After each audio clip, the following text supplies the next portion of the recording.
नमस्कार दोस्तों, आप सभी का स्वागत है अर्चना स्टिचिंग हब में। आज इस वीडियो में हम लेकर आए हैं सीटेट फरवरी एग्ज़ाम के लिए विशेष रूप से तैयार किया गया मॉक टेस्ट 1। इस मॉक टेस्ट में शामिल सभी प्रश्न सीटेट के नवीनतम परीक्षा पैटर्न और पिछले वर्ष के महत्वपूर्ण प्रश्न पर आधारित है। इस मॉक टेस्ट को देने से आपको सीटेट परीक्षा के प्रश्नों को समझने में मदद मिलेगी, अपनी तैयारी का सही स्तर पता चलेगा और परीक्षा में सही विकल्प चुनने का आत्मविश्वास बढ़ेगा। हर प्रश्न को ध्यान से पढ़ें, वीडियो को पॉज करके स्वयं उत्तर दें और अंत में दिए गए सही उत्तर और आसान एक्सप्लेनेशन से अपनी तैयारी को जांचें। आखिर में अपना स्कोर कमेंट करना ना भूलें। तो चलिए शुरू करते हैं। प्रश्न पहला, जब हम यह कहते हैं कि भाषा यादृच्छिक है तो इसका तात्पर्य है। ऑप्शन ए, भाषा पहले से निर्धारित सिद्धांतों का पालन करती है। बी, भाषा के शब्दों और उनके अर्थों के बीच अंतर्निहित संबंध है। सी, शब्दों और उनके अर्थों के बीच संबंध किसी ठोस कारण पर आधारित है, न कि बस यूं ही। ऑप्शन डी, भाषा के शब्दों और उनके अर्थों के बीच किसी प्रकार का अंतर्निहित संबंध नहीं है। तो इसका सही उत्तर है ऑप्शन डी, भाषा के शब्दों और उनके अर्थों के बीच किसी प्रकार का अंतर्निहित संबंध नहीं है। भाषा यादृच्छिक होती है, यानी शब्द और अर्थ के बीच कोई प्राकृतिक या जन्मजात संबंध नहीं होता।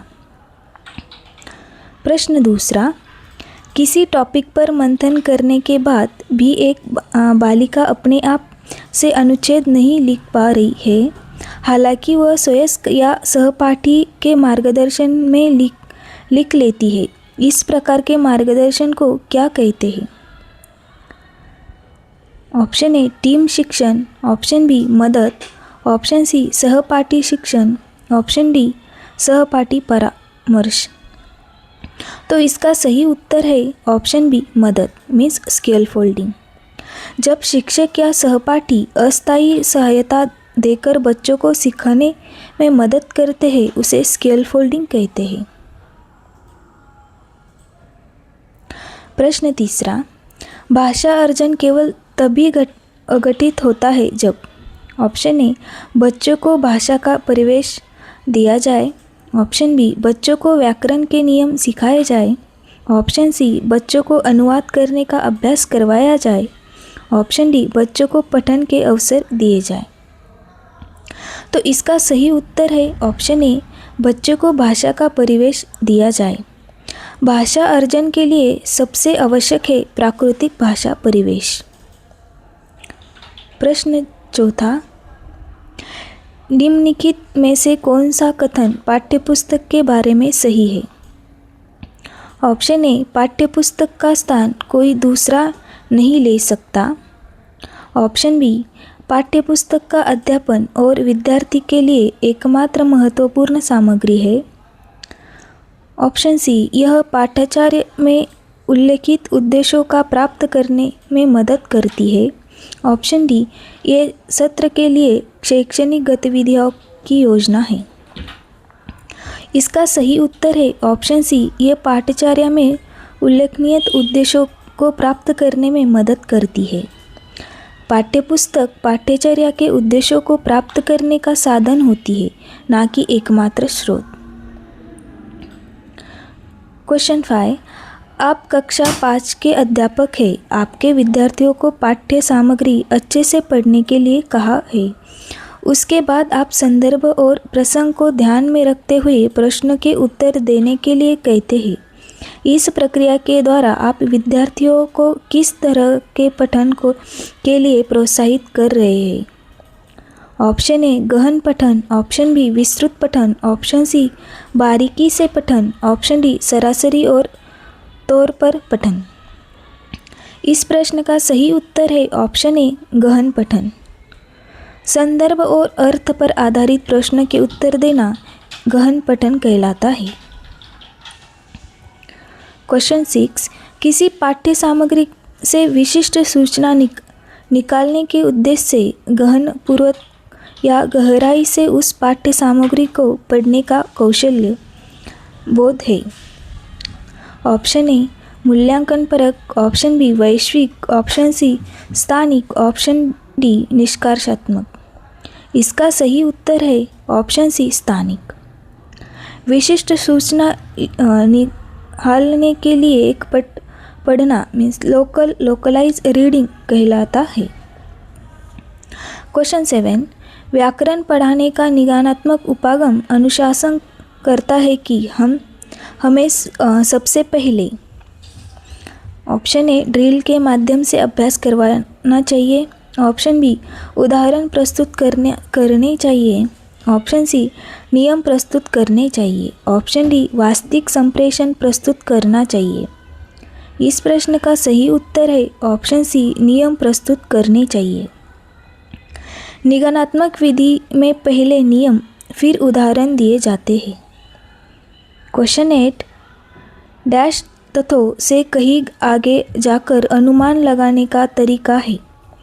ऑप्शन ए पाठ्य सामग्री का विस्तार, ऑप्शन बी व्याख्या करना, ऑप्शन सी विश्लेषण करना, ऑप्शन डी निष्कर्ष निकालना। इसका सही उत्तर है ऑप्शन ए पाठ्य सामग्री का विस्तार। पाठ्य सामग्री का विस्तार में दिए गए तथ्य के आगे सोचकर अनुमान लगाया जाता है। क्वेश्चन नंबर 9, कक्षा में मातृभाषा को स्थान न देना किस विधि की विशेषता है। ऑप्शन ए प्रत्यक्ष, ऑप्शन बी प्राकृतिक, ऑप्शन सी द्विभाषिक, ऑप्शन डी श्रव्य भाषिक। इसका सही उत्तर है ऑप्शन ए प्रत्यक्ष। डायरेक्ट मेथड में मातृभाषा का प्रयोग नहीं किया जाता।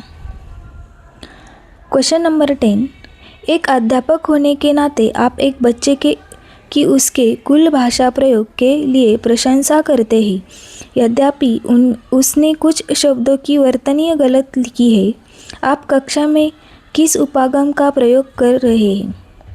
ऑप्शन ए संरचनात्मक, ऑप्शन बी समग्र भाषा, ऑप्शन सी संप्रेषणात्मक, ऑप्शन डी रचनावादी। इसका सही उत्तर है ऑप्शन बी समग्र भाषा। होल लैंग्वेज अप्रोच में अर्थ और संप्रेषण को प्राथमिकता दी जाती है, ना कि त्रुटि को।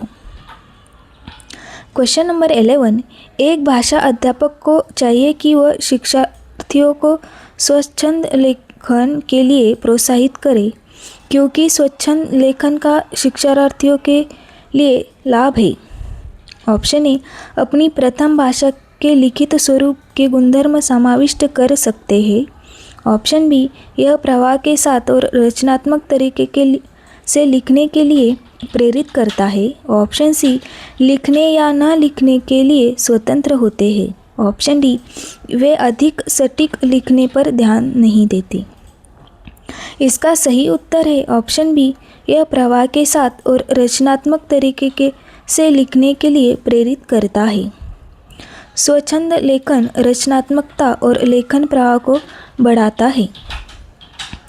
क्वेश्चन नंबर 12, यह अधिगम का एक प्रकार है जिसमें बच्चों को उच्च स्तरीय मानसिकता प्रक्रियाओं जैसे बुद्धि या तर्क करना आदि का प्रयोग करना होता है। ऑप्शन ए संरचना अधिगमन, ऑप्शन बी मौखिक अधिगमन, ऑप्शन सी अवधारण अधिगमन, ऑप्शन डी गत्यात्मक कौशल्य अधिगमन।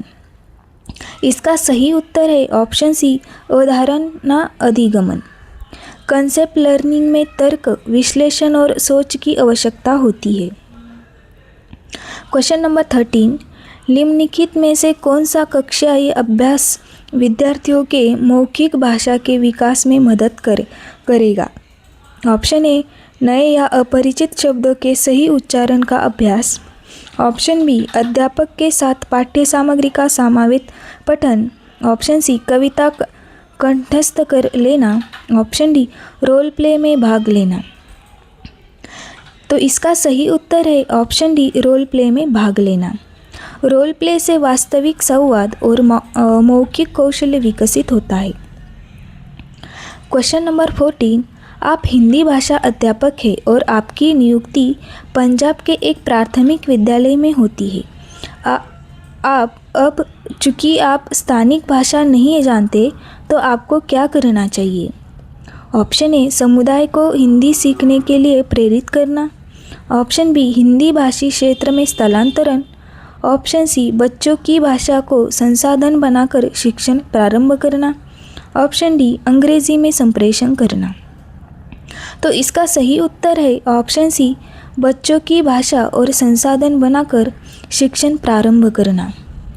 बच्चों की मातृभाषा को संसाधन बनाना बहुभाषिक कक्षा का सही तरीका है।